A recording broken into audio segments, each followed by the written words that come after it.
Photoshop basic to advance tutorial কোর্সের আজকের ৮ম পর্বে সকলকে স্বাগতম।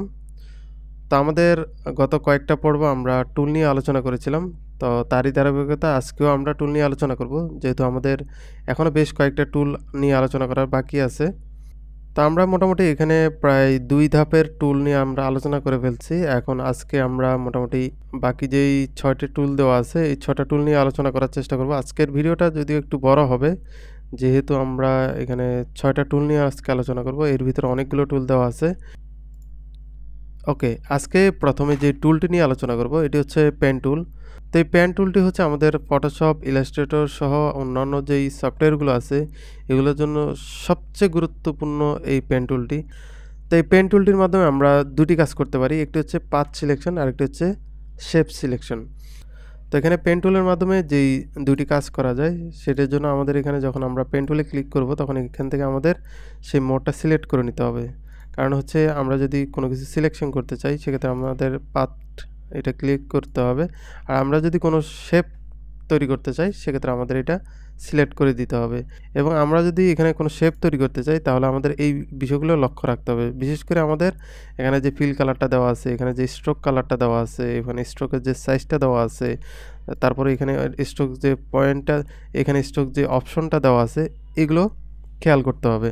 তো আমি যদি সিম্পল আলোচনা করি, যদি আমরা কোনো শেপ তৈরি করতে চাই সেখানে মাঝখানে আমরা ভিতরে যদি কোনো কালার দিতে চাই সেক্ষেত্রে আমাদের ফিল কালারটা দিতে হবে। যদি আমরা দেখেছি এইখানে যদি এই ব্লু কালারটা দিতে চাই তখন আমরা যখন একটা শেপ তৈরি করব তখন যতটুকু আমরা শেপ নেব ততটুকু এই কালারটা তৈরি হবে। আমরা যদি এখান থেকে স্ট্রোক কালার দিই, স্ট্রোক কালার তৈরি হয়েছে এবং স্ট্রোকটার পয়েন্ট দেওয়া আছে 3 পয়েন্ট। তো এখানে যদি আমরা এটাকে 1 পয়েন্ট করি তাহলে আপনারা দেখলে বুঝতে পারবেন যে এখানে স্ট্রোকটা কমে যাচ্ছে। স্ট্রোকটা হচ্ছে মূলত আমরা যে কোনো একটা শেপ যখন তৈরি করি প্রত্যেকটা জিনিসেরই একটা ফিল কালার আছে, একটা স্ট্রোক কালার আছে। ফিল কালার হচ্ছে ভিতরের কালারটাকে বলে, আর স্ট্রোক কালার হচ্ছে বাহিরের কালারটাকে বলে।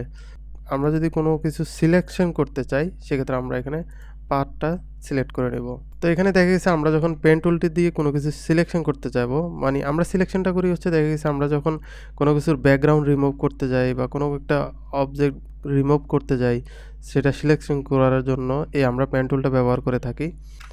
ওকে, আমরা যখন পেন টুল দিয়ে কাজ করব কোনো কিছু সিলেকশন করার জন্য আমরা চেষ্টা করব একেবারে জুম দিয়ে যতটুকু আমাদের কাভার হয়, জুমটা আমাদের যতটুকু কাভার হয় বা যতটুকু জুম দিলে আমরা এটা ক্লিয়ার দেখতে পারি ততটুকু আমরা জুম দিয়ে নেব। তো এখানে দেখা গেছে আপনারা যখন কোনো কিছু সিলেকশন করতে যাবেন বা কোনো কিছু সিলেকশন করার জন্য পেন টুলটি দিয়ে পাথ ড্র করবেন, তো তখন দেখা গেছে আপনারা প্রথমেই একটা কর্নার ধরবেন, কর্নার ধরে পাশ দিয়ে যাবেন। যখন এরকম কোনো অ্যাঙ্গেল আসবে সেক্ষেত্রে আপনারা হচ্ছে এখানে এখানে ধরে এই মাউসটাকে লেফট বাটন ধরে রেখে আপনার যতটুকু প্রয়োজন ততটুকু টান দিয়ে নিতে হবে।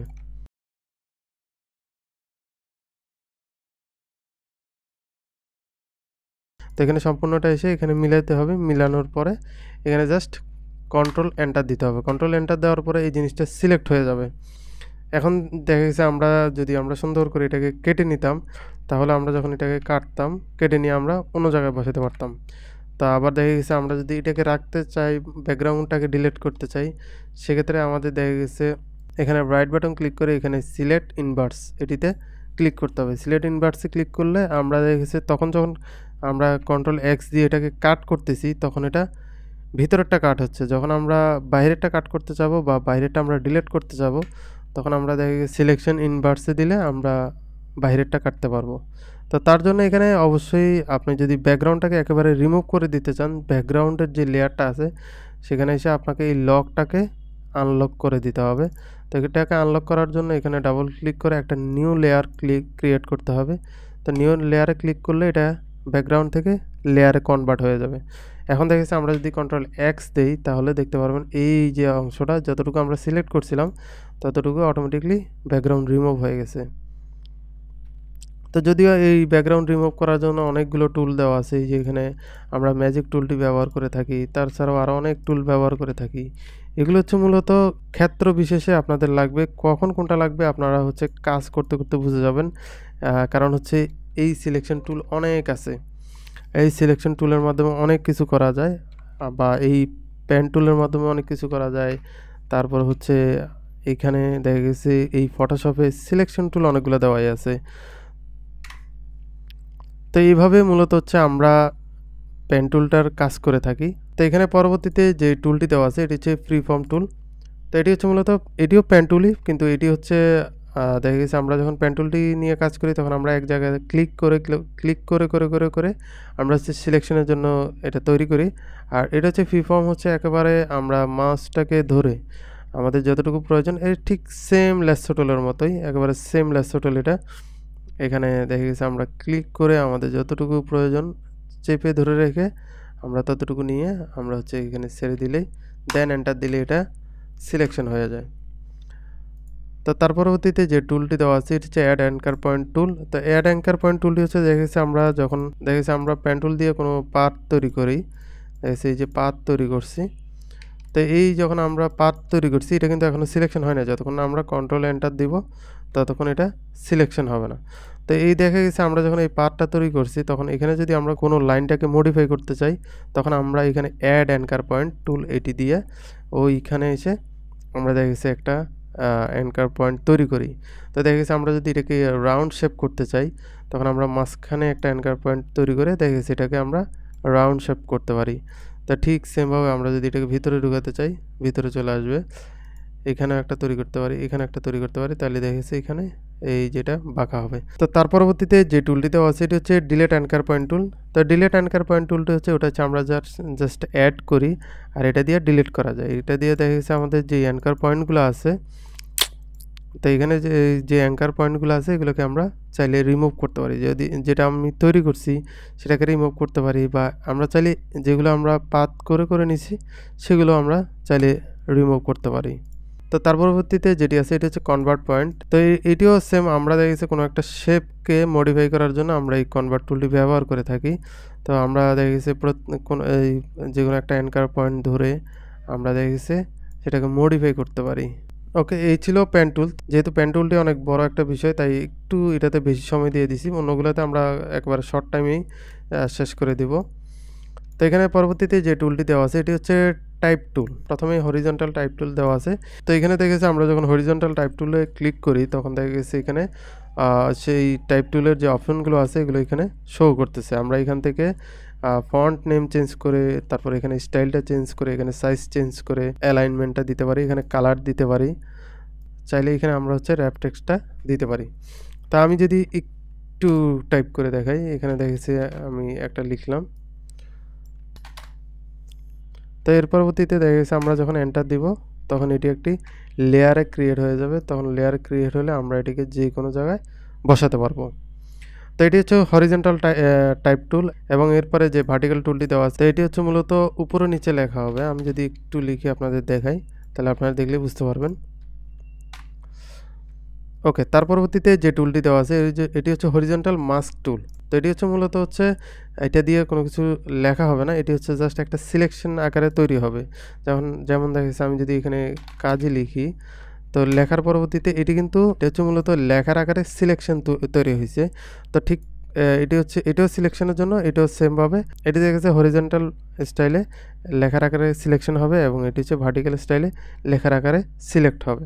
তো তার পরবর্তীতে যে টুলটি দেওয়া আছে এটি হচ্ছে পাথ সিলেকশন টুল। তো এটি হচ্ছে মূলত আমরা দেখেছি পেন টুল দিয়ে যখন কোনো একটা পাথ তৈরি করি তার পরবর্তীতে আমরা যদি এটাকে সিলেকশন করতে চাই সেক্ষেত্রে আমাদের এখানে পাথ সিলেকশন টুল যেটি আছে এটি আমরা ব্যবহার করতে পারি। তো আমরা দেখেছি এটাকে এই পুরো পার্টটাকে সিলেক্ট করে আমরা আমাদের মতো করে মুভ করে এটাকে চেঞ্জ করতে পারি। তো এখানে তার পরবর্তীতে যে টুলটি দেওয়া আছে এটি হচ্ছে ডিরেক্ট সিলেকশন টুল। তো এটি হচ্ছে মূলত আমরা যখন তা আমরা যখন পাথ সিলেকশন টুল দিয়ে যখন আমরা এটাকে সিলেক্ট করতেছি তখন সবগুলো পয়েন্ট একসাথে সিলেক্ট হয়ে যাচ্ছে। আর এটা হচ্ছে আমরা সিঙ্গেল একটা পয়েন্টকে আমরা মডিফাই করতে পারবো। তো এখানে আমরা সিঙ্গেল একটা পয়েন্টকে ধরে দেন বাকিগুলোকে আমরা আমাদের মতো করে মডিফাই করতে পারবো। তো এগুলো আমাদের আসলে তেমন একটা কাজে আসে না, বিশেষ করে ফটোশপে। আমাদের এই পয়েন্টটা আমাদের সবচেয়ে বেশি কাজে দেয় হচ্ছে আমাদের ইলাস্ট্রেটরে এটি আমাদের খুবই কাজে দেয়, কিন্তু ফটোশপে তেমন একটা কাজে পড়ে না। তো তার পরবর্তীতে যে টুলটি দেওয়া আছে এটি হচ্ছে রেক্ট্যাঙ্গেল টুল। এটি হচ্ছে ওই যে সেমভাবে এখানে যে রেক্ট্যাঙ্গুলার আছে এই টুলটি আর এই টুলটির মধ্যে এই টুলটি প্রাইস সেম, শুধুমাত্র একটি হচ্ছে সিলেকশন, একটি হচ্ছে শেপের জন্য। এইখানে যে টুলগুলো দেওয়া আছে এগুলো সম্পূর্ণ শেপ তৈরি করে এই টুলগুলো দিয়ে। তো এখানে যে রেক্টেঙ্গেল টুল আছে এটি বক্স আকারে বা বর্গাকার আকারে শেপ তৈরি করে। এখানে যে রাউন্ডেড রেক্টেঙ্গেল টুলটি দেওয়া আছে এটি হচ্ছে কর্নারে একটু রাউন্ড আকারে শেপ তৈরি করে, এবং পরবর্তীতে যে টুলটি দেওয়া আছে ইলিপস টুল এটি হচ্ছে রাউন্ড আকারে শেপ তৈরি করে, এবং এর পরবর্তীতে যে টুলটি দেওয়া আছে এটি হচ্ছে পলিগন টুল। এটি হচ্ছে দেখা গেছে আমরা এরকম যদি আমরা কোনো শেপ তৈরি করতে চাই সেক্ষেত্রে ওকে। তার পরবর্তীতে যে টুলটি দেওয়া আছে এটি হচ্ছে লাইন টুল। এটিও শেপ টুলই। এটি হচ্ছে আমরা কোনো কিছু লাইন নেওয়ার জন্য এই টুলটিকে ব্যবহার করে থাকি। এবং সর্বশেষ যে টুলটি দেওয়া আছে এটি হচ্ছে কাস্টম শেপ টুল। তো কাস্টম শেপ টুলটি হচ্ছে মূলত আমরা দেখা গেছে রাইট বাটন ক্লিক করলে তো এখানে অনেকগুলো শেপ দেওয়া আছে, এগুলো আমরা চাইলে এখান থেকে নিয়ে এগুলোকে আমরা ব্যবহার করতে পারি। তো এখানে পরবর্তীতে যে টুলটি দেওয়া আছে এটি হচ্ছে হ্যান্ড টুল। তো এটি হচ্ছে মূলত আমরা হ্যান্ড টুলটি ব্যবহার করেছি আমরা দেখেছি এই পেজটা আমরা যখন বড় থাকে তখন আমরা এই হ্যান্ড টুলটির মাধ্যমে পেজটাকে আমরা আমাদের মতো করে সাইড করতে পারি বা উপর নিচে নিতে পারি, যেদিকে আমাদের প্রয়োজন সেটি আমরা এই হ্যান্ড টুলের মাধ্যমে করতে পারি। তো এরপরে যে টুলটি দেওয়া আছে এটি হচ্ছে রুটেড ভিউ টুল। আমরা দেখেছি এই ভিউটাকে যখন আমরা রুটেডভাবে দেখতে চাই তখন আমরা দেখেছি আমাদের মতো করে এটাকে রোটেট করে নিতে পারি। এবং সর্বশেষ যে টুলটি দেওয়া আছে এটি হচ্ছে জুম টুল। তো এই জুম টুলটি হচ্ছে মূলত আমরা কোনো কিছু জুম ইন জুম আউট করার জন্য এই জুম টুলটি ব্যবহার করে থাকি। আমরা মাউসের লেফট বাটন ক্লিক করে বাম পাশে নিলে জুম আউট হয় এবং ডান পাশে নিলে জুম ইন হয়, এবং আমরা যদি উপরে নেই নিচে নেই তাহলে এটা কোনো চেঞ্জ হবে না। আমরা শুধু এটা ডান পাশে বাম পাশে নিলে এটার ব্যবহার করতে পারবো। তো এই ছিল অ্যাডোব ফটোশপ CS6 এর টুলসের আলোচনা। তো এখানে আমরা দেখা গেছে কিছু কিছু টুলস নিয়ে অনেক লম্বা আলোচনা হয়েছে, কিছু কিছু টুলস নিয়ে খুবই শর্ট আলোচনা হয়েছে। তো এখানে দেখা গেছে আমাদের অনেকগুলো টুল গুরুত্বপূর্ণ, সবগুলো টুল না। তো আমরা যে টুলগুলো একটু গুরুত্ব কম সেগুলো একটু কম সময় দেওয়ার চেষ্টা করছি। তারপরেও আমরা দেখা গেছে যখন আমরা ফাইনালি ডিজাইনে যাব বা কোনো কিছু আমরা ডিজাইন করব তখন দেখা গেছে এই টুলগুলো নিয়ে আমাদের আরও আলোচনা হবে, এবং পরবর্তীতে দেখা গেছে এখানে যে প্যালেটগুলো আছে এই প্যালেটগুলো আমরা আস্তে আস্তে আলোচনা হবে। তা আমরা মোটামুটি আজকের পর্বে আমরা এই টুলের যে আলোচনা এটি আজকে আমরা মোটামুটি শেষ কমপ্লিট করলাম। তা আজকের ভিডিওটি এই পর্যন্তই। পরবর্তী ভিডিও দেখার আমন্ত্রণ জানিয়ে এখানে শেষ করছি। আল্লাহ হাফেজ।